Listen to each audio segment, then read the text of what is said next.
अस्सलाम वालेकुम दोस्तों, मैं हूं शेशु जाहिदर। आप देख रहे हैं मेरा ऑफिशियल चैनल। उम्मीद है आप खैरियत से होंगे। दोस्तों, ईरान और अमेरिका और ख़ास तौर पे इसराइल की जो जंग है वो रोज़ ब रोज़ जो है वो बढ़ती जा रही है। और आज की वीडियो के अंदर मैं सिर्फ 2 पॉइंट डिस्कस करूंगा जो कि हमारे और आपके तमाम लोगों के जहनों में एक बात जो है वो बार बार आ रही है कि अमेरिका और ईरान की इस जंग की मेन वजह क्या है। बहुत से लोग इसको इस्लाम और यहूद की जंग कह रहे हैं, बहुत से लोग इसको मईशत की जंग कह रहे हैं, बहुत से लोग जो है इसको वजूद की जंग कह रहे हैं, यानी इसराइल का वजूद ईरान के लिए खतरा, ईरान का वजूद इसराइल के लिए खतरा, अमेरिका इसमें फायदा उठा सकते हैं। तो इस किस्म की बातें हो रही हैं। तो आज की वीडियो के अंदर मैं तारीखी एतबार से जो अहम हकाइक हैं वो आपके सामने रखूंगा और मैं बेसिकली आपको सिर्फ 2 पॉइंट्स बताऊंगा। यानी पहला ये कि अमेरिका जो है वो ईरान को सुपर पावर क्यों बनने नहीं दे रहा, क्या वजह है कि वो एटमी तजर्बा करने ईरान को नहीं दे रहा। और बार बार अमेरिका ने कहा है कि कुछ भी हो जाए हम ईरान को एटमी पावर बनने नहीं देंगे, ये बार बार जो है वो अमेरिका कह रहा है। और मुसलसल जो उनकी स्टेटमेंट्स है, जो डिफेंस मिनिस्टर है उनके, जो पेंटागन है और सेंट्रल कमांड है, खासतौर पर डोनाल्ड ट्रंप के जो मुशीर्स हैं उनकी तरफ से आ रहे हैं, मार्को रूबियो की तरफ से आ रहे हैं, बार बार यही स्टेटमेंट आ रही है कि हम उनको एटमी पावर बनने नहीं देंगे। पहली तो बात यह है। दूसरी बात यह है, यहां पर यह सवाल भी खड़े हो रहे हैं कि आयतुल्लाह सैयद अली खामनाई जो 36 साल से ईरान के सुप्रीम लीडर थे, 1989 से लेकर आज तक यानी 1 मार्च 2026 2 दिन पहले तक जो है वो ईरान के सुप्रीम लीडर थे। तो आया 36 साल के इस अरसे में उन्होंने ईरान के लिए क्या कुछ किया और क्या कुछ नहीं किया। यानी देखिए ना, मुख्तलिफ जहनियतें हैं, मुख्तलिफ लोगों के सवालात उठते हैं कि यार इन्होंने 36 साल में क्या किया। और बहुत से लोग जहां सैयद अली खामनाई साहब की शहादत पर दुख का इजहार कर रहे हैं, तो वहीं पे कुछ लोग ऐसे भी हैं जो ये सवालात करते हैं कि यार उन्होंने ईरान को 36 साल में क्या दिया, कहां पहुंचाया, क्यों जो है एटमी ताकत नहीं बनाया, क्यों जिस तरह जापान का इसका कंपैरिजन करते ईरान के साथ कि यार दूसरी आलमी जंग के बाद जापान तो बहुत जो है तबाह हो गया था, लेकिन आज जापान दुनिया की बड़ी इकोनॉमीज के अंदर आते हैं, मजबूत मुल्क है। इसी तरह चाइना की बात करते हैं। तो इन 2 पॉइंट्स के ऊपर मैं बात करूंगा। पहला ये कि जो अमेरिका है वो इसराइल को क्यों एटमी ताकत बनने नहीं देता। दूसरा ये कि 36 साल दौर के अंदर खामनाई साहब ने अपने इस पूरे अरसे में ईरान को क्या दिया और क्या नहीं दिया। दोस्तों देखें, मैं पिछली वीडियो में भी ये चीज बता चुका हूं कि ईरान और अमेरिका का जो मसला है, बेसिकली ये मसला एक ऐसा मिडिल ईस्ट का इशू है जिसके अंदर तमाम गल्फ कंट्रीज शामिल हो जाते हैं। चाहे डोनाल्ड ट्रंप हो, चाहे वो बराक हुसैन ओबामा हो, चाहे क्लिंटन हो, चाहे जो बाइडन हो, या इब्राहिम लिंकन, या डेमोक्रेट और रिपब्लिकन के जो भी सदर आज तक आए, उन सब की पॉलिसी एक ही रही कि ईरान के साथ इनकलाब के बाद जो है वो ताल्लुकात सही नहीं रखने। और ये चीज में मैं आपको बता दूं कि जो एटमी पावर ईरान को आज अमेरिका कई सालों से नहीं दे रहा, उसकी सिर्फ वजह यह नहीं है कि अमेरिका ईरान को बनने ही नहीं देता। ऐसा भी दौर था कि जब अमेरिका ने खुद ईरान के साथ एग्रीमेंट साइन किया और बाकायदा तेहरान के अंदर जो है एक लेबोरेटरी लगाई, एक सेंटर वहां पे बनाया ताकि एटॉमिक पावर ईरान को बना सके। वो दौर था 1957 का, यानी 1957 का एक दौर था जब शाह और ईरान जो था उसने डिवाइड ह्योनसन जो प्रेसिडेंट थे अमेरिका के, उनके साथ एक मुआहिदा साइन किया। ठीक है, उस मुआहिदे के अंदर यह कहा गया कि ईरान जो है वो एटॉमिक पावर बनाएगा। लेकिन यहां पे सवाल ये खड़ा होता है कि आज वो ईरान को बनने क्यों नहीं दे रहा। उसकी वजह यह है कि अगर आप पूरी हिस्ट्री का मुताला करें तो आपको यह मिलता है, खासतौर पर ईरान की हिस्ट्री, पर्शियन हिस्ट्री का, तो हमें एक चीज वाज़ेह मिलती है, वो ये कि 53 साल से ज्यादा अरसे तक, यानी 1925 से लेके 1941 और 1941 से लेके 1979 के इनकलाब तक जो पहलवी डायनेस्टी है, यानी जो पहलवी खानदान था, उसने हुकूमत की। यानी अगर इसको दूसरे लफ्जों में मैं ये कहूं कि अमेरिका और बरतानिया और जो इसराइल 1948 के बाद वजूद में आया, उनके असर रसूख के मातहत, यानी उनके इशारों के ऊपर ईरान का जो पहलवी खानदान था उसने हुकूमत की। बेसिकली जो कजर डायनेस्टी थी, यानी जो 1700 सदी के लास्ट में ईरान के अंदर आई थी, उस टाइम से लेके 1925 तक जो हुकूमत थी वो कज्जर डायनेस्टी की थी। और जब उसके जवाल का वक्त आया, यानी 1925 के अंदर जब रजा शाह जो था उसने जो है वो वहां पे कंट्रोल संभाला, क्योंकि 1921 के अंदर, यानी कि 4 साल पहले, 1925 से पहले 1921 के अंदर जो रजा शाह था एक आर्मी का जो है वो ऑफिसर था, एक यानी कि आर्मी कमांडर था। ठीक है, जब ईरान के अंदर 1921 के अंदर एक यानी मार्शल लॉ का आया, मिलिट्री कोप आया, तो उसके बाद जो 4 साल के अंदर अंदर जो कजर डायनेस्टी जो पिछले 200 साल से वहां पे चल रही थी वो खत्म हो चुकी थी। ठीक है, तो इस तरह से 1925 के अंदर जो पहलवी खानदान का पहला था जो रजा खान था, रजा खान पहलवी, यानी जो रजा शाह, मौजूदा रजा शाह जो अमेरिका में बैठा, इसका दादा रजा खान, उसने जो है उसका कंट्रोल संभाल लिया।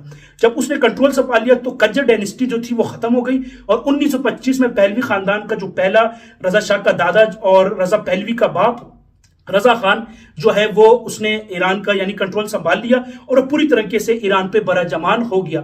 چونکہ وہ ایک ملٹری آفیسر تھا تو ظاہر اس کو وہ کمانڈ حاصل تھی, ملٹری کوپ میں بھی اس کا عمل تھا. تو 1925 سے لے کے 1941 تک وہ جو ہے ایران کی تمام جو بھاگ دوڑ تھی اس کے ہاتھ میں رہی.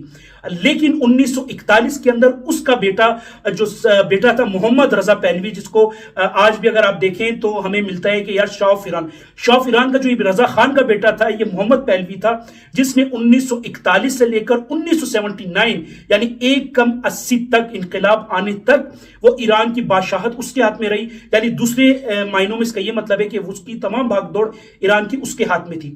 پھر 79 کے اندر جب انقلاب آیا تو 79 کے اندر جب خمینی صاحب اور خامنائی اور جتنی ایران کی جو خاص طور پہ مذہبی جماعت تھی اس نے جب انقلاب برپا کیا, خاص طور پہ خمینی صاحب جب فرانس سے جلا وطن ہو کے 16 سال بعد تہران ایئرپورٹ پہنچے اور ان کا استقبال ہوا, تو وہاں سے جو رضا پہلوی کی جو اس کے دادا پھر اس کا بیٹا جو تھا اس کی پوری طریقے سے جو ہے وہ حکومت ختم ہو گئی. اور آج جو رضا پہلوی امریکہ میں بیٹھے بیسیکلی یہ اپنے باپ کی جو حکومت خمینی صاحب نے ختم کی تھی, چونکہ یہ اس دور کے اندر امریکہ کے اندر پڑ رہا تھا اور یہ واپس آنے کی کوشش کر رہا تھا, لیکن چونکہ انقلاب ایران برپا ہو گیا تو یہ امریکہ میں ہی رہ گیا, یہ ایران واپس نہیں پہنچا. اس ٹائم سے لے کے آج تک اس نے ہر دور میں یہ کوشش کی کہ کسی طرح سے انقلاب ایران جو ہے وہ ختم ہو جائے اور میری حکومت آ جائے, کیونکہ دادا کی حکومت تھی, پھر بیٹے کی یعنی دادا رضا خان کی پہلوی کی حکومت, پھر محمد رضا کی حکومت, اور آج جو ہے رضا پہلوی, ٹھیک ہے, رضا شاہ پہلوی جو امریکہ میں بیٹھا ہے وہ چاہتا ہے کہ ہماری حکومت آ جائے.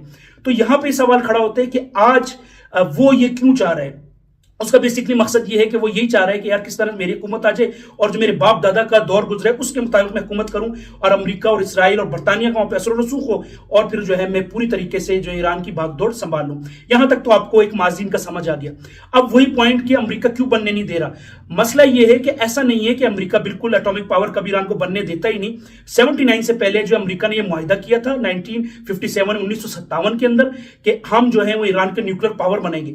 اچھا, اس دھوکے میں نہیں رہنا کہ کہیں کہ آپ یہ سمجھیں کہ وہ ایران کا نیوکلیر پاور بنا رہا تھا. نہیں, اس کا مقصد یہ تھا کہ جو کہ ایران کا تمام اثر و رسوخ رضا شاہ کا اس کے ہاتھ میں تھا امریکہ کے, تو وہ یہ چاہ رہا تھا کہ اگر وہ ایٹامک پاور بن جاتا ہے تو اس کا مقصد یہ ہوگا کہ اس کا ایٹامک پاور ایران کے ہاتھ میں ہوگا اور پھر ایران مڈل ایسٹ میں جدھر چاہے گا وہ واردات کاروائیاں کرے گا, جیسے کہ آج وہ قطر, عمان اور دوسرے فوجی اڈے اس نے مڈل ایسٹ کے اندر رکھے ہوئے ہیں. تو یہ تو انڈائریکٹلی صرف فوجی اڈے, لیکن اگر ایٹامک پاور ایران اس ٹائم بن جاتا اور وہ امریکہ کے ہاتھ میں آ جاتا تو امریکہ پورا مڈل ایسٹ کے اندر خاص طور پاکستان اور جتنی بھی کنٹریز ہیں اس کا براہ راست کنٹرول امریکہ کے ہاتھ میں آ جاتا.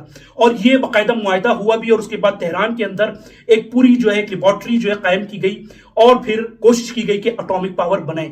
لیکن وائٹ ریولوشن کے بعد 1962-63 میں جب آیا وہ, اس کے بعد خمینی صاحب اور خامنائی صاحب اور جتنے بھی ان کی جماعت تھی انہوں نے جب ریولوشن کی بھاگ دوڑ شروع کی تو وہ معاہدہ تو وہیں کا وہیں رہ گیا اور پوری طریقے سے یہ چیز سامنے آ گئی کہ اب جو ہے امریکیوں کو اور اسرائیلیوں کو وہاں سے بگانا ہے.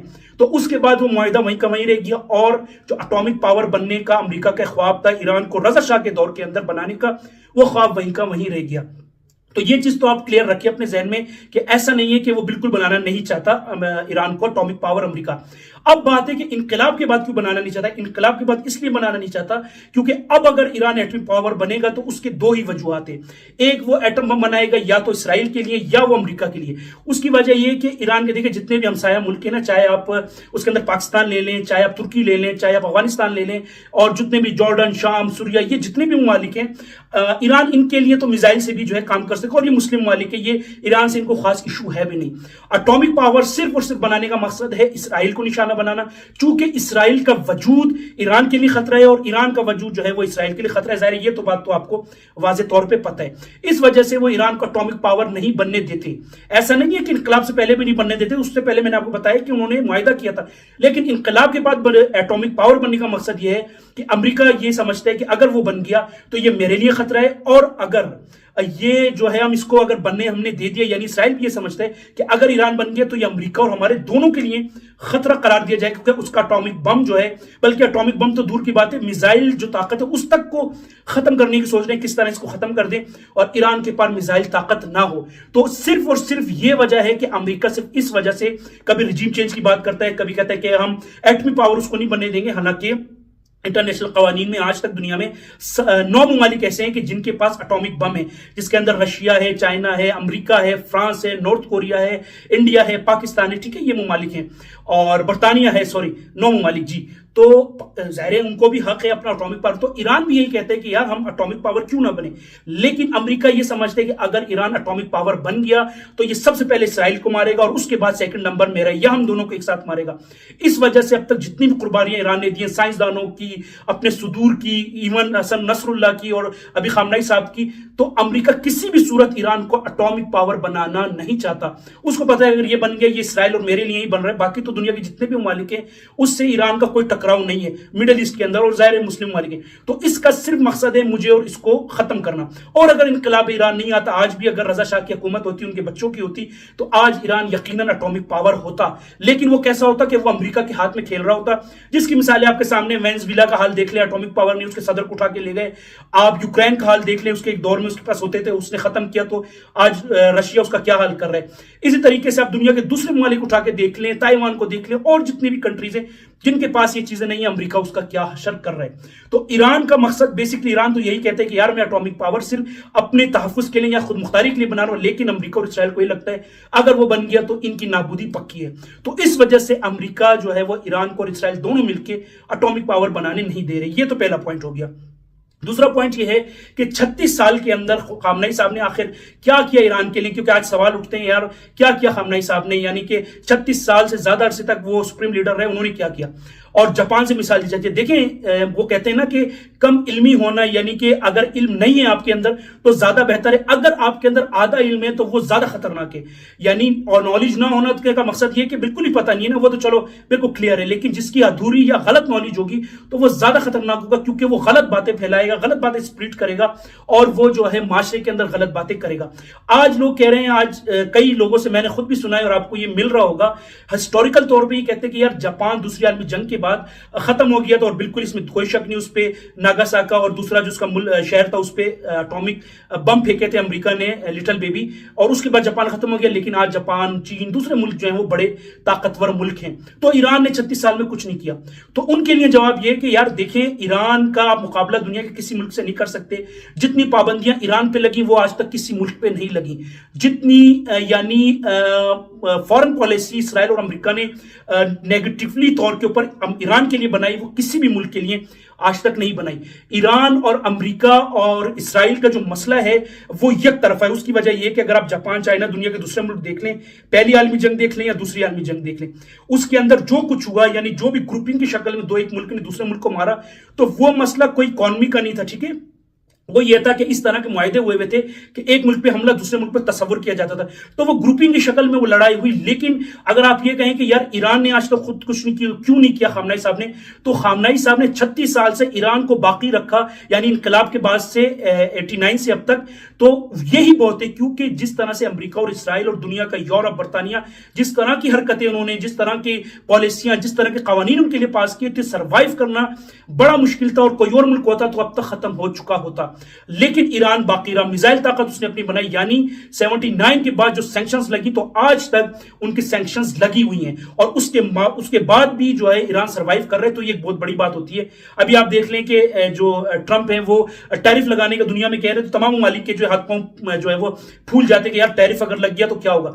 तो आप दूसरी तरफ सोचें, ईरान के ऊपर 35, 36, 40 साल से इनकलाब के बाद से टैरिफ क्या मुकम्मल सैंक्शंस लगी हुई है, तो वो कैसे सर्वाइव कर रहे हैं। उसका मुकाबला अगर आप जापान से करेंगे, तो जापान की जो दूसरी आलमी जंग में वो तबाह और उसके बाद बना, तो वो कोई बड़ी बात नहीं। उसकी वजह ये, दूसरी आलमी जंग जब खत्म हुई तो 1952 के अंदर उसने अमेरिका के साथ एक मुआहिदा साइन कर लिया, मिलिट्री मुआहिदा, और साथ साथ ये भी कहा कि आज के बाद हमारे ताल्लुकात नॉर्मलाइज होंगे।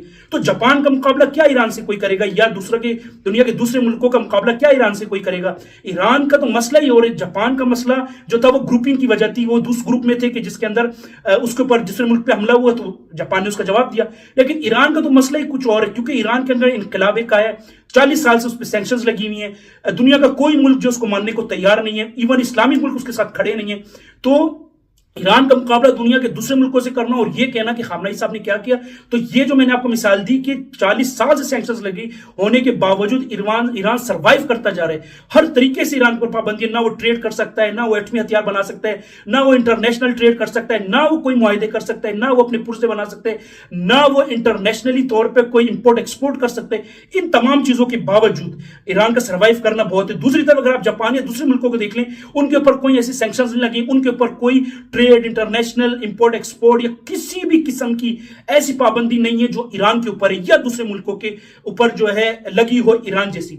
तो ईरान का कंपैरिजन दुनिया के किसी मुल्क से भी नहीं किया जा सकता। जितनी कुर्बानियां ईरान ने दी, जिस तरह से अमेरिका को उसने जवाब दिया, जिस तरह से फॉरेन पॉलिसी उसने मुरतब की, तो तारीखी तौर पर ईरान के ऊपर आज तक हमें इनकलाब के बाद से सिर्फ और सिर्फ सैंक्शंस नजर आई हैं।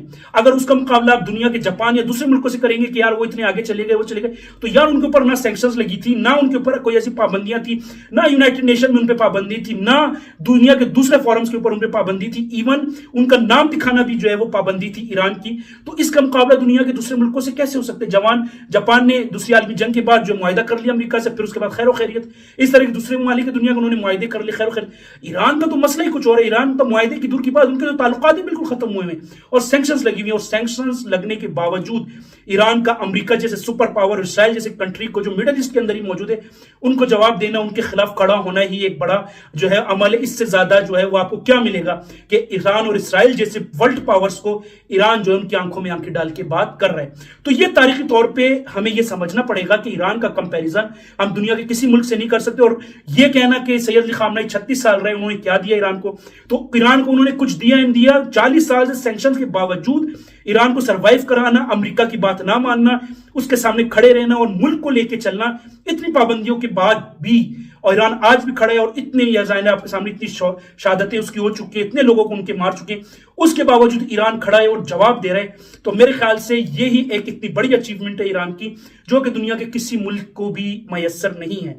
तो ये जो दूसरा पॉइंट, ये सिर्फ उन लोगों के लिए कि जो कि ये सवाल करते हैं कि खामनेई साहब ने 36 से 40 साल में अपने दौर में क्या किया, क्या नहीं किया, और शहादत के ऊपर भी उनकी सवाल उठाते हैं। तो इसके अलावा इसका मुख्तसर जवाब यही है कि 36 साल से दुनिया का कोई एक मुल्क, कोई एक स्टेट आप बता दें कि जिसपे 40 साल से पाबंदी लगी, उसके बावजूद वो सर्वाइव कर रहा हो। और पाबंदी भी किसी ऐसे छोटे मोटे मुल्क ने नहीं, अमेरिका जैसे मुल्क ने और इसराइल जैसे मुल्क ने लगाई, और उसके बाद तो मुल्क सर्वाइव कर जाए, तो इससे बड़ी अचीवमेंट क्या होगी। और उसके बाद ये कहना कि यार तरक्की नहीं की, मिसाइल नहीं बने, फला नहीं किया। दुनिया के कोई भी मुल्क ऐसा नहीं है ईरान के अलावा जिसपे इतनी सैंक्शंस लगी हो, इतनी पाबंदियां लगी हो, और हर किस्म के उनके लोगों को खरीदा हो, उनके ऊपर चारों तरफ से पाबंदियां लगाई हो, उनके हमसाया को खरीदा हो। तो ये चीजें ईरान के अलावा हमें कहीं भी किसी भी मुल्क में नहीं मिलती। तो याद रखिए कि अमेरिका और इसराइल और ईरान का बेसिकली मसला, अमेरिका और इसराइल जो है वो ईरान को सुपर पावर नहीं बनने देते। उनको पता है कि अगर वो सुपर पावर बन गया तो उनके लिए नाबूदी जो है 100% पक्की है। और ईरान को पता है कि अगर ईरान ये नहीं करेगा तो अमेरिका और इसराइल उनको बदमाशी से, जबरदस्ती या हर तरीके से सैंक्शंस के जरिए किसी न किसी तरह से खत्म करके रिजीम चेंज वहां लाके अपनी मर्जी की हुकूमत बनाएंगे। तो ये आज का बेसिकली मकसद था इस वीडियो के, इन दो पॉइंट्स को जो एक्सप्लेन करना, इसके बारे में बताना और लोगों को जो सवाल आते हैं उनका जवाब देना। उम्मीद है ये वीडियो आपको पसंद आई होगी। आने वाली वीडियो तक के लिए आपसे रुखसत चाहता हूं। अल्लाह हाफिज।